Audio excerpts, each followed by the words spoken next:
Hey, welcome back, everybody. Craig Peterson here, WGAN, online at craigpeterson.com. We got stuff coming up. We're going to talk here about the FBI's latest recommendation from their press release this week. We got more coming up about cloud security. Ransomware's on the rise again. What type is it? What's it doing? And at the top of the hour, I've got Barry Friedman joining us, and we're going to talk about sugar and the impact of sugar. Now, obviously, this isn't a completely tech-related topic, but I know you're going to appreciate this. He is a great guy. He's got a nice little book out. It's been out for quite a few years now. And this concept that he has about sugar and what to do with it and about it has helped to change my life. So I figured I would share it with you. It's one of the things I find really, really important. So let's finish up our first cloud topic of the day, because I really want you guys to think about your use of the cloud. And when you get into the larger businesses, it's looking like the average of these like Fortune 5000 companies. So the real big ones, but not like the absolutely massive ones. Those guys are using over 2,400 distinct cloud services and apps. So think about what you're using, what you're doing, and let's help you think about it for a minute here. Here's the top 5 cloud app categories. Which of these are you using? You did cloud storage. So we're thinking about things like Dropbox here or Box. We're thinking about things like Google Drive, which again, all of these guys, Microsoft has OneDrive. All of them have tiers that are safe. But most people are not buying the secure tier, so keep that in mind. Next one, collaboration tools. Which collaboration tools are you using? Right? It is, we're talking about Slack here. We're talking about Microsoft has their Teams program. And there's many other types of collaboration as well. We use some for putting together diagrams. We use some for some of our graphics arts.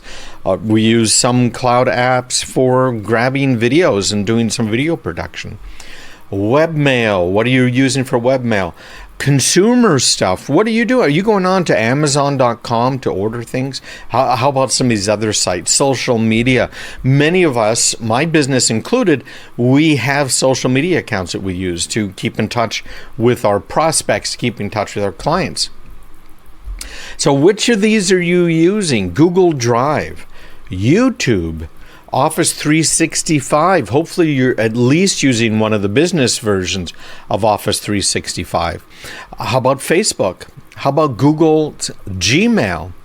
Microsoft Office SharePoint. That's a pretty common one. Outlook. How about Twitter? Amazon services like S3 or Amazon Web Services. The list goes on and on. LinkedIn, many of them are using them. And when we're talking about 44% of the threats being cloud-based, this gets to be a big deal. The 5 top targeted cloud apps are Microsoft Office 365. Now, we're seeing this right now with one of our clients who is using Office 365. Now, we have them on one of the enterprise levels that they need, and they are having multiple times a day people trying to break into their Office, Microsoft Office 365 for business accounts from Iran now, multiple times a day, but also from China and Russia. The next top one, Box. Very good. Again, very good software, but you got to have the right kind and make sure you're using at least 2-factor authentication with some sort of a random OTP type generator. Google Drive, Microsoft Azure, GitHub. Man, it goes on and on. Lots of great information here. I'm not really planning on doing a full course on cloud anytime soon, but we are going to talk about it more a little bit today coming up later on. But I want to get to this FBI thing right now. About 5 years ago, there was some academic research that was published, and I remember reading it back then. I was really, really into it. Came out of Cornell, and they looked at the strength of passwords. And if we went into the whole history behind passwords, how they started, and I remember the very first passwords. We remember using systems that didn't have passwords, but it has evolved to the point today where these recommendations that came out 5 years ago are actually starting to take root with people. There have been so many discussions, so many arguments, if you will, about what should be done, what doesn't need to be done when it comes to security. There's some people who are arguing that we need more complexity in our passwords, and many businesses require you to have uppercase, lowercase, digits, special characters in the passwords. Used to have control characters in your passwords, although I haven't seen that requirement in a long time. That was basically back in the days of terminals. There's others who say, hey, listen, all you really need to do is make your passwords longer. Because part of the problem we have with passwords is the more complex the password, the more likely somebody's going to write it down. And if they write it down, the cleaning crew or somebody else is going to come across it, right? And that's a bit of a problem. Well, the FBI's Portland office this week came out on the side of longer passwords and not this whole complexity mess. So in the FBI statement, they said, quote, instead of using a short, complex password that's hard to remember, consider using a longer passphrase. This involves combining multiple words into a long string of at least 15 characters. The extra length of a password makes it harder to crack while also making it easier for you to remember. That's the end quote. And that falls right in line with, again, the research out of Cornell and what I've been recommending for a long time. So what this means is you're best off using some sort of a phrase. I try and use a 4-word phrase for a password. And remember, I use password managers. You should be too. You should be using 1Password or using LastPass in order to make sure that you are safe, right? So using one of those, have it choose the words for you randomly. Both of them have the ability to generate passwords. Occasionally, I will use these very complex ones with upper or lowercase special characters, numbers. But I only do that when the site basically requires you to do that, okay? But this is a very, very big deal. And you might have seen stuff about this before. There is a famous, now infamous, XKCD webcomic that is online, I should say. And it is really kind of cool. A lot of sarcasm, math, and language.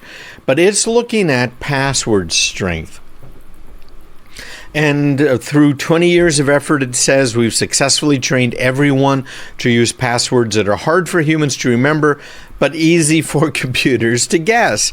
And that is the problem. The harder it is for the computer to guess, the longer it'll take to break in and the less likely they are to be able to get into your account, right?